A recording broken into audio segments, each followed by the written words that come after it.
हिकु अल्लाह वारो शख़्स कुझु ॾींहंनि जे सफ़र लाइ पंहिंजे घर मां निकितो। हलंदे हलंदे कंहिं जंगल मां गुज़रियो।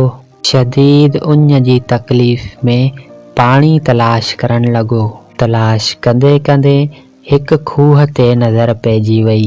डोड़ी वञी खूह ते पहुतो। हेठि जा नज़र कयसि, पाणी घणो परे हो। कुझु देरि सोचण खां पोइ पंहिंजो पटको लाथईं ऐं पंहिंजे पेर जी हिकिड़ी जुती लाथईं। संदसि पटके जो हिकिड़ो पलो उन्ही जुती मां ॿधियईं। कपिड़े खे झले जुतीअ खे अंदरि मोकिलियईं, पर पोइ बि पाणी पहुच खां वधीक हेठि हो। संदसि जुती ऐं कपिड़े खे ॿाहिरि कढी हाणे सोच में ई लॻो पियो आहे। कुझु देरि बीठो, एसिताईं हिकिड़ो हरण डोड़ंदे डोड़ंदे आयो।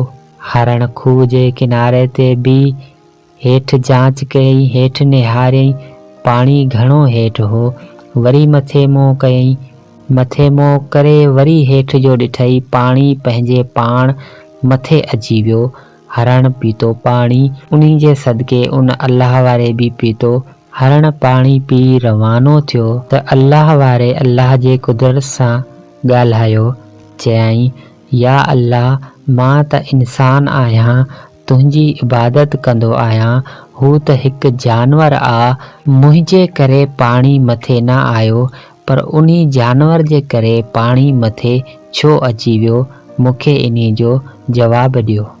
ग़ैब मां आवाज़ आई, ए अल्लाह वारा, ए अल्लाह जा नेक बाना, तव्हां पटके ऐं जुती जो सहारो वरितो।